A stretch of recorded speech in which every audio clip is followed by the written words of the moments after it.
집은 주인이 살아야 집다운데 하나님을 떠난 인생은 주인 없는 빈집처럼 돼버려요. 아담이 하와가 뱀의 유혹을 받아가지고 우리는 하나님을 떠나서 우리 스스로 살아보겠다라고 선택을 해요. 아담과 하와가 선택을 해요. 하나님께서는 그 선택을 허용하시죠. 그 선택의 결과가 무엇입니까? 더 인간답게 살아보고 싶어서, 그렇게 하면 사람이 사람다워지고 인간이 더 인간다워질 것 같아서 아담과 하와는 하나님을 떠나서 내가 주인 되어 살아보기를 선택했는데 그 결과는 뭐예요? 더 비인간화가 되는 거예요. 인간이 하나님을 떠나서 살게 되면 인간은요, 더 인간다워지지 않아요. 더 사람다워지지 않아요. 오히려 더 비인간화 돼버려요. 내가 어디서 왔는지, 내가 왜 살아야 되는지, 내가 어디로 가야 되는지조차도 알 수 없는 갈팡질팡하는 그런 인생이 되고 말았습니다. 이것이 우리의 역사 아니겠습니까? 하나님을 떠난 사람에게는 이 존재론적인 불안감이 있어요. 집에 주인이 있어야 되는데 그 집에 주인이 없으니까, 이 빈집과 같으니까 인간은 하나님을 떠나게 되면요, 존재론적인 불안감과 두려움에 사로잡히게 돼요. 그래서 가인이 하나님을 떠나서 만들었던 것이 성이에요. 가인이 인류 역사상 최초로 성을 쌓았어요. 그리고 그 성이 마을을 이루게 되고 그 마을이 또 많아지게 돼서 국가가 됩니다. 점점 커지죠. 그 국가가 더 커져서 제국이 됩니다. 성을 쌓는 인간이 성을 쌓고 아파트에 또 열쇠를 여러 개 하고 담장을 높이고 또 그러한 집들이 모여서 마을을 이루고 국가를 이루고 저 국가보다도 우리 국가가 더 커지게 하려고 하면서 제국이 되는 그 안에는 인간 존재의 불안감이 담겨 있어요. 하나님을 떠난 인생이 그렇게 되는 것이죠. 이 불안감은 국가를 이루고 제국을 이루어도 이 불안감을 떨칠 수가 없기 때문에 우리 내면 깊은 곳의 불안감이거든요. 그래서 사람들은 그 불안감을 해소하기 위해서 많은 시도와 노력을 하게 되는데 그 중에 하나가 제도를 만들어내는 거예요. 법을 만들고 제도를 만들고 국가의 어떤 틀을 만들어내죠. 그리고 그 제도를 더 견고하기 위해서 사상과 이념과 철학을 발전시켜요. 종교를 만들죠. 그렇게 하는 이유는 인간 내면의 존재론적인 불안감, 하나님을 떠난 인간 속에 감출 수 없는 불안감과 두려움을 극복해 보기 위한 노력인 것입니다. 심지어는 돌멩이나 나무나 이런 것들을 우상을 만들기도 해요. 더 나아가서 인간 자신을 신격화하기도 해요. 그런데 그러한 인간의 수많은 노력으로도 우리의 안에 있는 불안감을 떨쳐내지 못해요. 복음은 무엇이냐면, 성경이 우리에게 말씀하는 복음은 참된 성전이 뭔가를 가르쳐줘요. 네, 참된 성전이 뭔가. 주인이 없는 빈집 폐가처럼 되어버린 우리 인간이라는 집, 빈집을 하나님께서 독생자 예수 그리스도를 우리에게 보내셔서 저와 여러분을요, 새 집으로, 새 존재로 변화시키 주시는 것이 복음인 것입니다. 그래서 우리가 앞 시간에 나누었듯이 나는 주님 안에 거하고 주님은 내 안에 거하시는, 참된 성전은요, 인간이 지을 수가 없어요. 어떻게 인간이 너가 나의 집을 짓겠느냐? 하나님께서 아담에게, 다윗에게 그렇게 반문하시잖아요. 다윗이 하나님을 위한 집을 짓고 싶었잖아요. 하나님께서 물으시는 거예요. 너가 나를 위해서 성전을 짓겠느냐? 인간은 하나님을 모실 수 있는 성전을 지을 수가 없어요. 그거 어떻게 설계를 해요? 얼마만큼의 터를 만들어야 그런 집을 지을 수, 어떤 기술을 해야 그 성전을 지을 수 있겠어요? 참된 성전, 하나님께서 거하실 수 있는 성전은 하나님께서 하나님의 방법으로 하나님의 설계에 의해서 지어지는 거죠. 그것을 하나님께서 그의 독생자 예수 그리스도, 그분이 참된 성전이세요.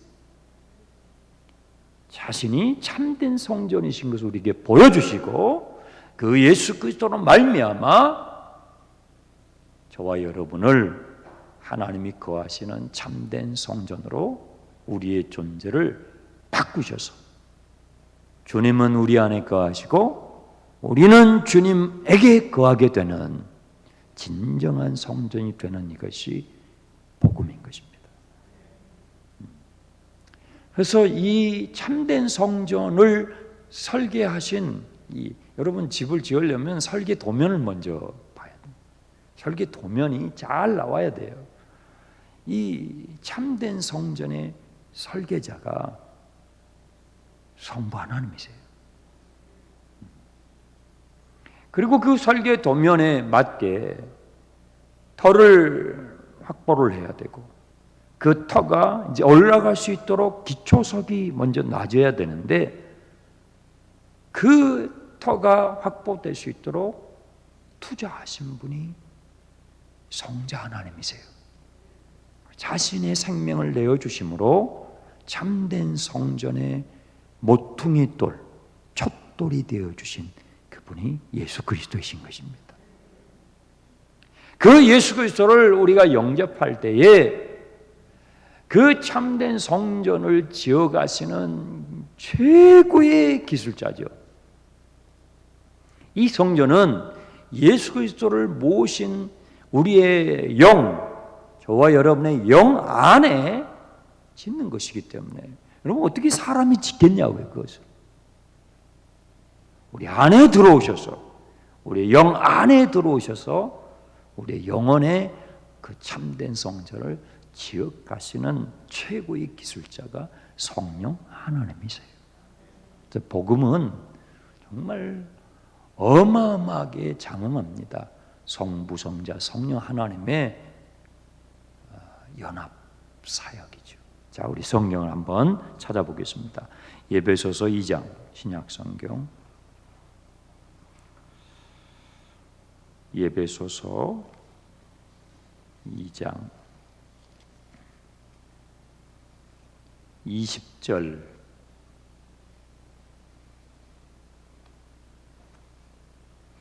함께 읽습니다. 너희는 사도들과 선지자들의 터 위에 세우심을 입은 자라. 그리스도 예수께서 친히 모퉁이돌이 되셨느니라. 21절 그의 안에서 건물마다 서로 연결하여 주 안에서 성전이 되어가고 너희도 성령 안에서 하나님이 거하실 처소가 되기 위하여 그리스도 예수 안에서 함께 지어져 가느니라.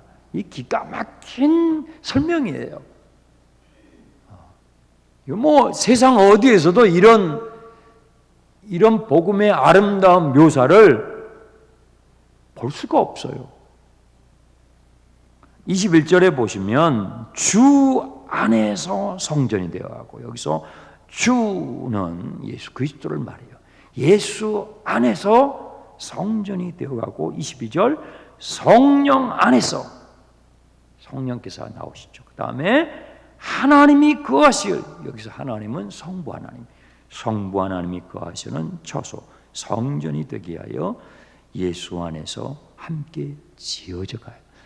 계속 그 완성을 향하여, 그 참된 성전이 되어져 가는 그 완성을 향해서 우리는 하루하루 지어져 가는 것입니다. 자, 우리 본문을 다시 돌아와서 열왕기하 25장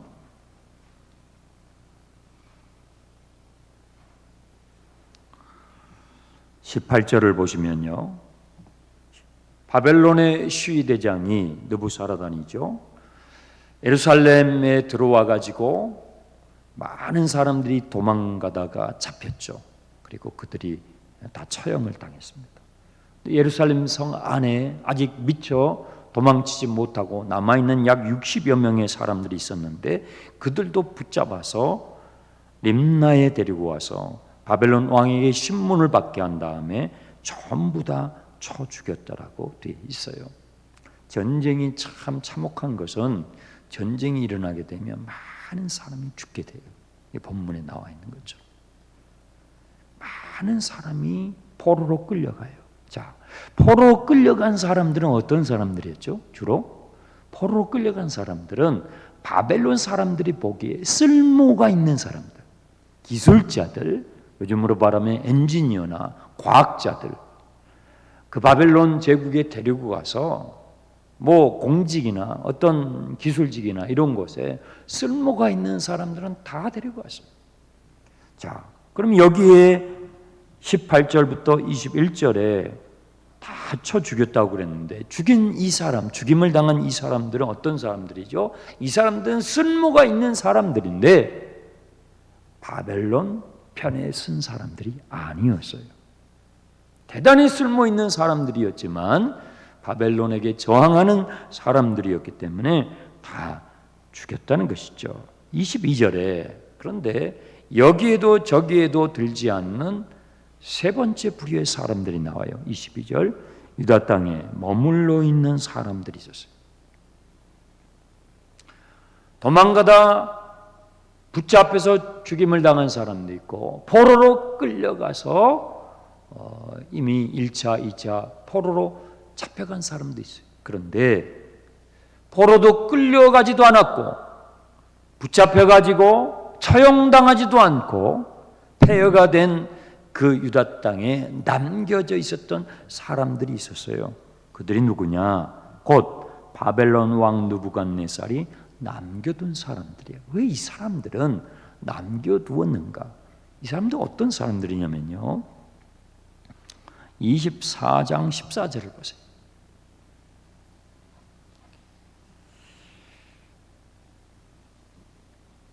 14절, 그가 또 예루살렘의 모든 백성과 모든 지도자, 모든 용사 10,000명과 장인과 대장장이를 사로잡아 가매, 다 쓸모있는 사람들 다 잡아갔어요, 포로로. 그런데 그 다음 비천한 자 외에는 그 땅에 남겨둔 자가 없었어요. 비천한 자들은 남겨두었어요. 이게 2차 포로 때 이야기거든요. 그런데 25장 12절을 다시 해보세요. 25장 12절에 시대장이 그 땅에 비천한 자를 남겨두어 포도원을 다스리는 자와 농부가 되게 하였더라. 이미 2차 포로 때에 남겨진 사람들은요 다 비천한 사람들이었어요. 그런데 이제 성을 불살라버리고 나서 그 중에서도 또 그래도 쓸모있는 사람들은 데리고 왔고 반대편에 쓴 사람들은 죽여버리고, 그리고 나서 이도저도 아닌 사람들만 남겨두었으니 이 이도저도 아닌 이 사람들은 어떤 사람들이에요? 비천한 사람들 중에서도 비천한 사람들이. 그러니까 이 전쟁은 참 인간의 악함이 가장 이 무시무시하게 드러나는 게 전쟁이에요. 전쟁이 안 일어나야 되죠. 비천한 사람들만 남겨졌었는데 거기서도 비천한 사람, 포로로 끌려 갈 곳도 없는 사람, 포로로 끌려가가지고 써먹을 수도 없는 사람, 그냥 죽이는 것도 쓸모가 없는 사람, 그런 사람들만 이제 덩그러니 남겨져 있는 거예요. 이런 사람들이 남겨져 있지만 이 사람들을 그래도 행정적으로 돌봐야 되는 공무원 한 명 정도는 필요할 거 아닙니까? 바벨론의 이제 통치 영역이기 때문에. 그래서 바벨론 왕이 이 비천한 사람들을 다스리는 이른바 총독 개념이죠. 총독을 임명을 했는데 그 사람이 22절에 나와 있는 그달리아라는 사람이었어요. 이 그달리아가 비천하게 남겨져 있는 이 사람들의 관리자로 남겨지게 됐는데, 이 그달리아는 누구냐면요, 22절 유다 땅에 머물러 있는 백성 곧 바벨론 왕 느부갓네살이 남긴 자라. 왕이 사반의 손자 아이감의 아들이요 그달리아가 관할하게 하였다. 이 그달리아는 그 할아버지가 사반이라는 사람이에요. 할아버지 사반은 어떤 사람이었냐면 이 남유다의 역사상 가장 개혁적인 요시야 왕 때에 그 요시야 왕을 도와서 함께 국가를 개혁하는 데 앞장을 섰던 서기관이 바로 사반이에요. 이 그달리아의 할아버지예요. 대제사장이 성전을 수리하다가 뭘 발견하죠? 율법책을 발견했죠. 그 율법책을 바로 이 서기관 사반에게 주었어요. 그래서 서기관 사반이 가지고 요시야 왕에게 와서 그것을 읽어줄 때에 요시야 왕이 자기 옷을 찢으면서 회개하며 국가적인 개혁에 박차를 가하게 됐는데, 그때 그 요시야 왕을 도왔던 그 바로 그 정치인이 이 할아버지였어요. 할아버지, 그달리아의 할아버지. 그러니까 할아버지는 어떤 사람이에요? 굉장히 믿음이 좋은 사람이에요. 하나님의 말씀을 엄중히 여기는 사람이에요. 하나님을 경건히 따랐던 사람이에요. 그 아버지는 아이감인데요, 이 아버지는 할아버지의 그런 신앙적인 유산을 잘 계승한 사람이에요. 그래서 단적인 한 예가 있는데, 예레미야 선지자가 크게 어려움을 겪게 되었을 때, 그때에 이 예레미야를 적극적으로 구명하며 도왔던 사람이 이 아이감이에요. 자, 우리 성경을 찾아보겠습니다. 예레미야서 26장. 예레미야서 26장을 잠깐 가보시면 아이감이 어떤 사람이었는지 나옵니다.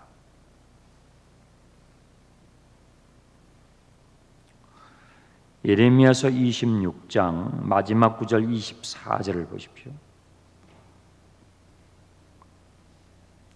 사반의 아들 아이감의 손이 예레미야를 도와주어 그를 백성의 손에 내어주지 아니하여 죽이지 못하게 하니라. 예레미야가 죽게 되었을 때, 예레미야가 폭도들에 의해서 하나님의 말씀을 멸시하는 예루살렘의 사람들에 의해서 죽게 된 상황에 놓였을 때 그를 적극적으로 변호하고 예레미야가 목숨을 부지할 수 있도록 도왔던 사람이 바로 이 그달리아의 아버지 아이감이었어요. 그러니까 할아버지도 믿음이 좋아요. 아버지도 믿음이 좋았어요. 그럼 그달리아는요? 그달리아 역시 하나님의 사람이었죠. 자, 본문으로 돌아오세요.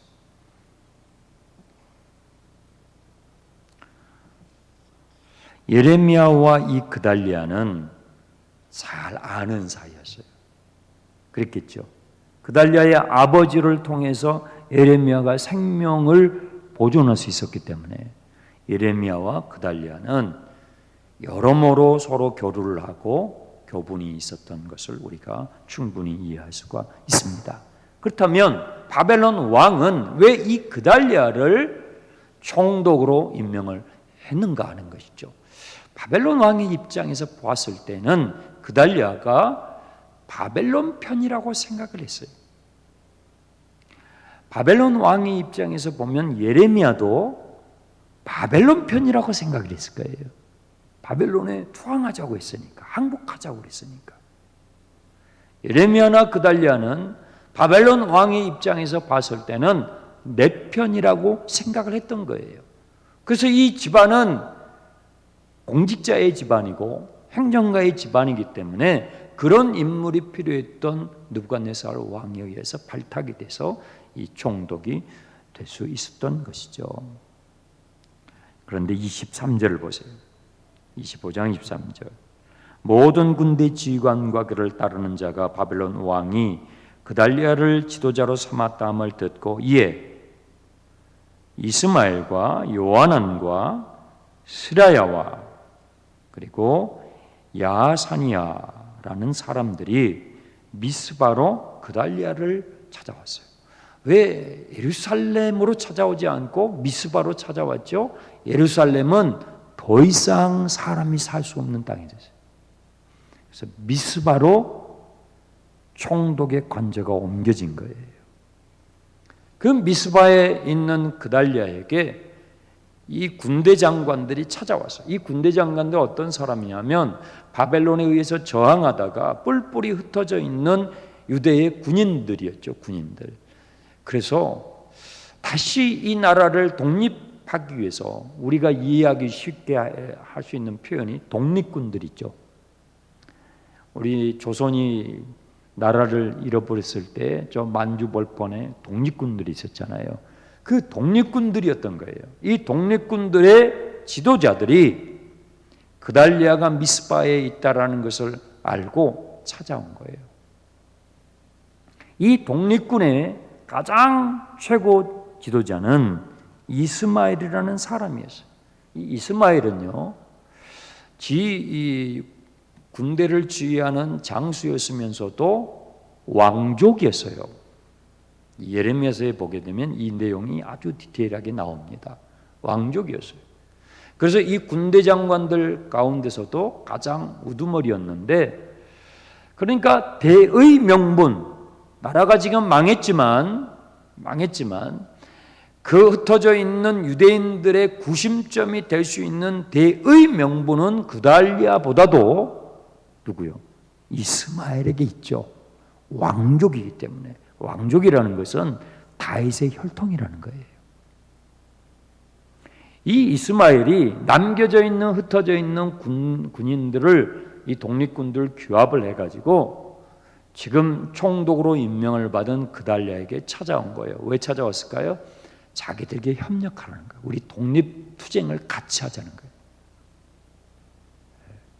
만주 벌판에서 독립운동을 했던 이 독립군들이 서로 합세를 해가지고 일본과 저항을 하는 그런 내용도 우리가 알고 있잖아요. 그와 같은 거예요.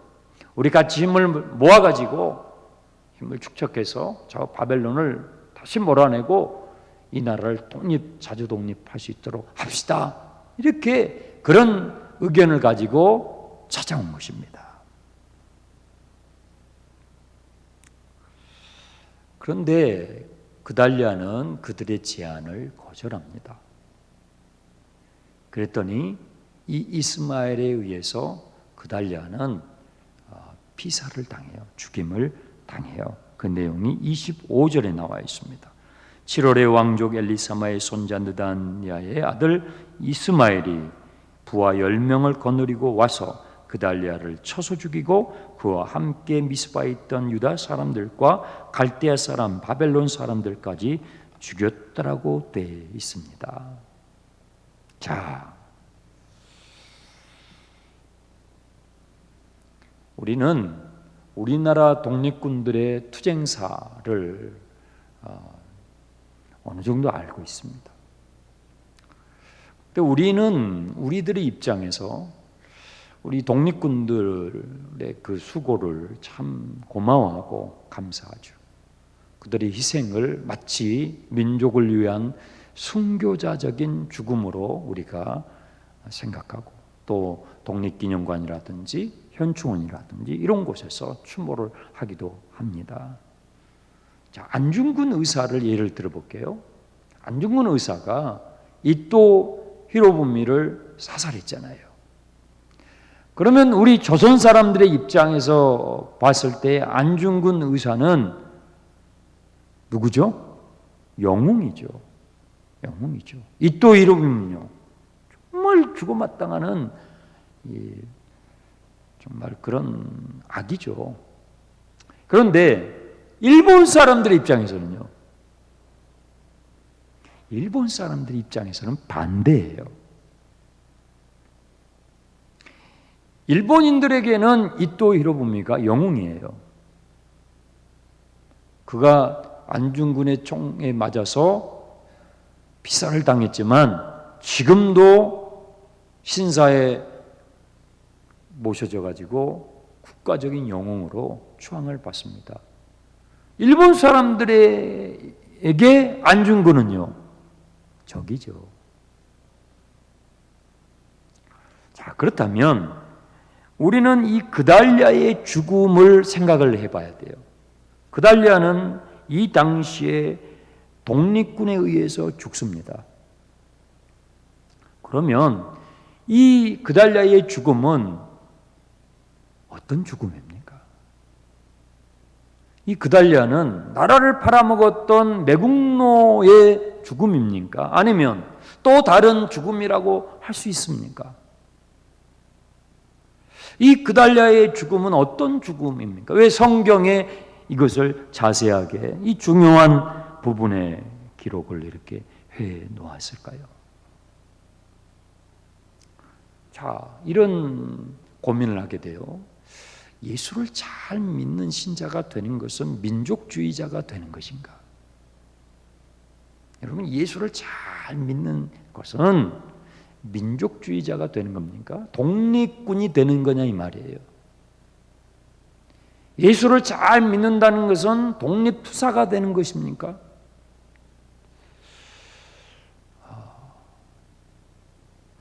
긴 것도 같고 아닌 것도 같고. 지금 이 그달리아는 독립군에 의해서 죽임을 당했거든요. 이 사람의 죽음은 개죽음입니까? 왜 성경이 이 중요한 대목에 이 사람의 죽음을 이렇게 자세하게 언급을 하고 있느냐 하는 것이죠. 자, 24절을 보십시오. 그달리아의 죽음에 대해서 한번 짚어보겠습니다. 그달리아가 그들과 그를 따르는 군사들에게 맹세하여 이르되, 독립군 지휘부가 자신을 찾아왔을 때 그달리아는 그들에게 뭐라고 말을 하냐면요, 너희는 갈대아인을 섬기기를 두려워하지 말고 이 땅에 살며 바벨론 왕을 섬기라. 그리하면 너희가 평안하리라. 너희는 바벨론을 두려워하지 말고 바벨론을 섬겨라, 이렇게 말합니다. 그달리아는 바벨론이 두려워서 바벨론에 투항하자고 한 게 아니에요.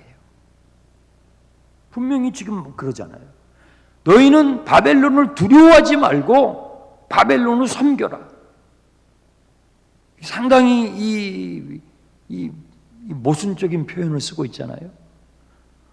내가 지금 이 총독이 된 것은 무슨 바벨론이 두려워가지고 아니면 바벨론 정부 밑에서 그 주구의 노릇을 하기 위해서, 압제의 노릇을 하기 위해서 내가 그런 게 아니다 하는 거죠.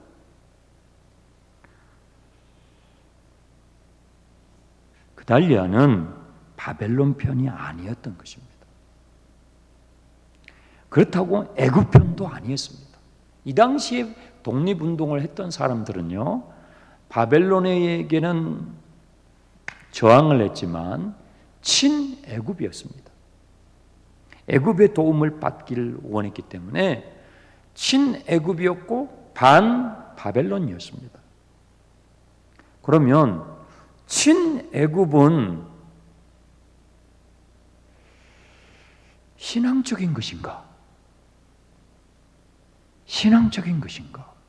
신자다운 것인가? 반 바벨론 편에 서는 것이 이것이 과연 신앙적인 것인가 하는 질문을 하게 되는 것이죠. 이 그달리아는 애굽 편도 들지 않고 바벨론 편도 아니었습니다. 그럼 누구 편이었을까요? 그달리아는 하나님 편에 섰던 사람이에요. 예레미야는요, 하나님 편에 섰던 사람들이에요. 그 이야기를 하는 것입니다. 바벨론 왕의 입장에서 봤을 때는 그달리아가 바벨론에 투항하자고 말을 하니까 자기 편인 줄 알고 그 자리를 맡긴 거예요. 그렇지만 이 그달리아는 바벨론이 무서워서 투항도 아니에요. 애굽이 싫어서도 아니에요. 이 그달리아는 애굽 편도 아니고 바벨론 편도 아니에요. 하나님께서 바벨론에 투항하라고 하니까 투항한 거예요. 하나님 편에 선 거예요. 여러분, 참 여기에서 우리가 생각을 많이 해볼 부분들이 생기는데요. 자주 독립을 외치면서도 하나님 편이 아니었던 사람들이 있다. 친바벨론을 외치면서도 하나님 편이었던 사람들이 있다. 그럼 이걸 우리나라의 역사로 적용을 해봅시다. 자주 독립운동을 하면서도 하나님 편이 아니었던 독립운동가들이 있었다. 자주 독립운동에 참여하지 않았던 사람들 중에서도 하나님 편에 섰던 사람들이 있었다. 난해해지죠. 왜요? 우리는 그 역사의 현장, 그 격동의 역사의 현장 가운데서 없었기 때문에 그 일제시대라든지 그런 남북 6.25 전쟁이라든지 이런 동남 전쟁은 그 현장에 직접 있지 않았기 때문에 북한은 우리의 적이었고 남한은 다 좋았고, 여러분, 남한은 다 선하고 북한은 다 틀린가요? 그렇게 이분법적인 이 생각에 우리는 쉽게 내가 있는 곳은 다 좋고 내 편이 아니면 다 틀리고 라는 이런 사고방식이 우리는 갇혀 있다고요. 갇혀 있다고요. 근데 지금 성경은 그런 아주 중요한 부분을 지금 건드리고 있는 것이죠. 그러니까 우리가 순교자라고 생각했던 사람들 가운데서 순교자가 아닌 사람들도 있어요.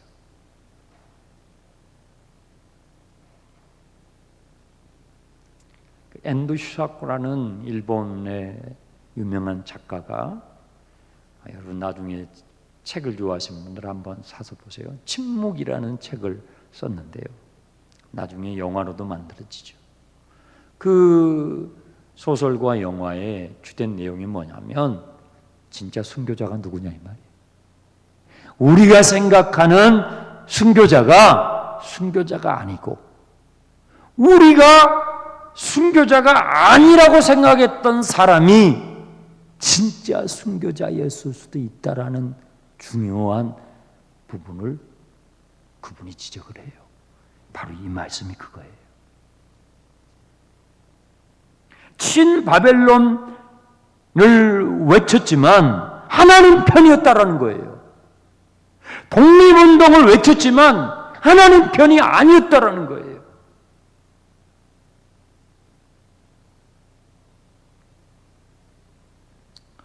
여러분 링컨 아시죠? 미국의 유명한 대통령 아닙니까? 미국도 이 전쟁, 같은 동족끼리 전쟁을 했어요. 남북 전쟁이죠. 북부 지역하고 남부 지역이 이 전쟁을 했거든요. 그때 미국의 대통령이 링컨이었습니다. 에브라임 링컨인데 한참 이 남북 간의 전쟁이 치열하게 있을 때에 북부군이 좀 밀리고 있었어요. 그래서 이 링컨 대통령이 이제 신앙이 있는 분들이 기도를 하고 있는 모임에 갔습니다. 거기에 있는 분들이 이렇게 링컨 대통령이 말하는 거예요. 각하, 대통령 각하, 저희들이 이렇게 기도하고 있습니다. 하나님, 우리 북부군의 편이 되어주세요. 하나님, 우리 북부군의 편이 되어주셔서 이 전쟁을 빨리 끝낼 수 있도록, 우리가 승리할 수 있도록 도와주세요 하고 저희들이 열심히 대통령 각하, 저희들이 기도하고 있습니다 라고 말해줬어요. 대통령을 격려하고 위로하기 위해서. 그때에 이 링컨 대통령의 답변이 유명해요. 여러분들, 하나님이 우리 북부군 편이 되달라고 기도하지 말고 우리가 하나님 편에 서게 해달라고 기도해 주십시오.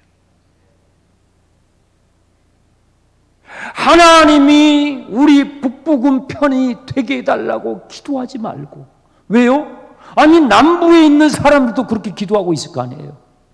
남부에 있는 그 그리스도인들, 남부군에 소속되어 있는 그리스도인들도 하나님이 우리 남부군의 편이 되어 주시옵소서 기도하시고, 하나님 대단히 난처하시잖아요. 하나님이 대단히 난처하시잖아요. 여러분, 부부가 싸워요. 둘 다 신자예요.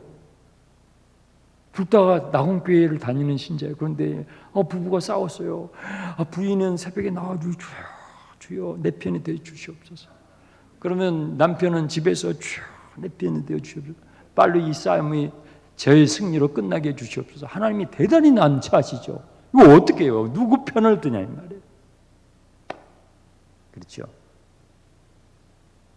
누구 편을 드냐 말이에요. 우리는 이렇게 신앙생활 할 때가 많다 이 말이에요. 우리는요, 하나님 보고 하나님 내 편이 되어 주세요.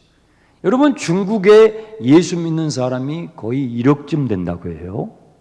엄청 많습니다, 중국이. 자, 그러면 중국의 그리스도인들이 하나님 중국 편이 되어 주시옵소서. 미국에 예수 믿는 사람이 상당히 많습니다. 미국에. 그럼 미국의 그리스도인들은 뭐라고 기도해요? 하나님 우리 미국 편이 되어 주시옵소서. 저 러시아에도 예수 믿는 사람들이 상당히 됩니다. 우리가 가지고 있는 성경책에도요, 이 작사 작곡 이렇게 보면 러시아에서 작사 작곡한 찬송들이 있어요. 러시아에도 예수 믿는 사람들이 상당수가 있어요.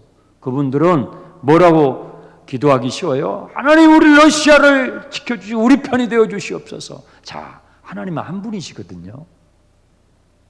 하나님 한 분이신데 중국 사람들은 중국 편 되달라고 그래요. 미국 사람들은 미국 편 되달라고 그래요. 러시아 사람들은 러시아 편, 우크라이나에 있는 사람들은 당연히 우크라이나 편이 되달라고. 이 대한민국 남한에 있는 사람들은 또 남한 편 되달라고. 저 북한에도 지하 교회에 예수 믿는 사람들이 있는 거 아시죠? 그러면 아니 우리의 기도를 다 들으시는 분이 하나님 아버지신데 도대체 하나님 한 분이신데 어떻게 하시죠? 우리가 어렸을 때는요, 신앙이 어렸을 때는 그렇게 기도해요. 하나님 내 편이 되어 주시옵소서.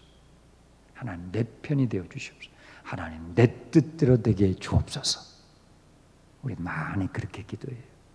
그런데 신앙이 철이 들면, 신앙이 성숙하고 신앙이 철이 들면 기도가 바뀌어요. 어떻게 해요? 하나님이 내 편이 되어주시는 것이 아니라 주여 내가 주님의 편이 되게 하소서. 내가 주님의 편이 되게 하소서. 저 중국에 있는 그리스도인들도 그렇게 기도해야 되죠. 주여 우리가 주님의 편이 되게 하소서. 저 미국에 있는 예수 믿는 사람들도 주여 우리가 주님의 편이 되게 하소서. 그렇게 기도해야죠. 그달리아는요, 바벨론 편도 아니고 애굽 편도 아니었어요. 바벨론 왕 입장에서 봤을 때는 그달리아의 그 외치는 바벨론에 투항합시다 하는 그 외침이 자기 편이라고 생각해요. 예레미야도 그렇게 선포를 했으니까 예레미야도 바벨론 편이라고 생각을 했어요. 하지만 그것은 사실하고 달라요. 그달리아도 예레미야도 바벨론 편이 아니고 애굽 편도 아니고 하나님 편에 섰던 것입니다.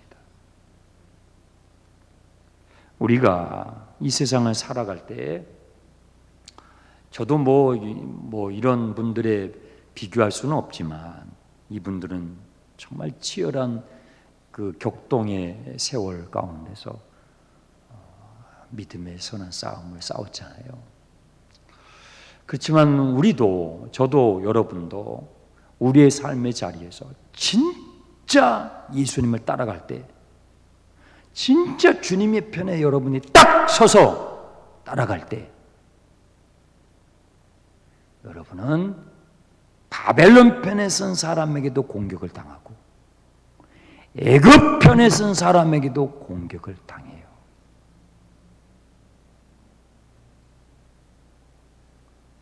여러분이 정말 예수를 믿고 예수 중심으로 주님을 따르는 제자가 되겠다라고 나아갈 때 바보라는 소리를 듣고 저 어리석은 인간, 저 세상 물 좀 모르는 인간, 예수 믿는 사람들 사이에서,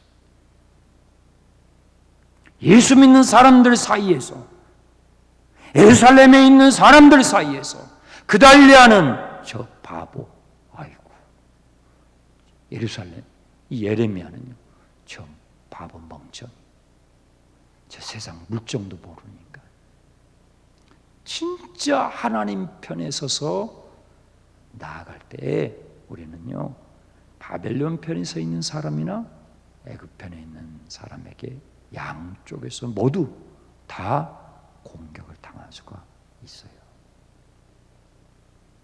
쉽지 않죠. 쉽지 않죠. 하나님 편에 선 사람 쉽지 않죠.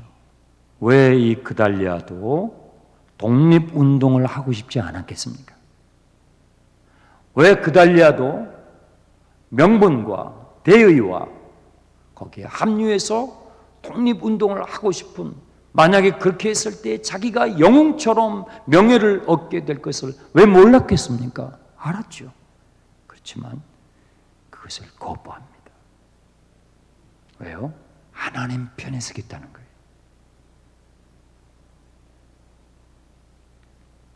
저는 여러분에게 도전하고 싶습니다. 쉬운 게 아니에요. 쉽지 않지만 하나님의 말씀이기 때문에 저에게도 여러분에게 도전하고 싶어요. 하나님 편에 설 수 있는 주님의 제자가 되길 축복합니다. 누구든지 나를 따르려거든 너 자신을 부인하고 우리 자신을 내려놓지 않으면 주님을 못 쫓아가요. 내 자신을 내려놓지 않으면 항상 우리는 주님 내 편이 되어주세요라고 밖에 기도를 못해요. 주님 내 뜻대로 되게 해주세요라고 밖에 기도를 못해요.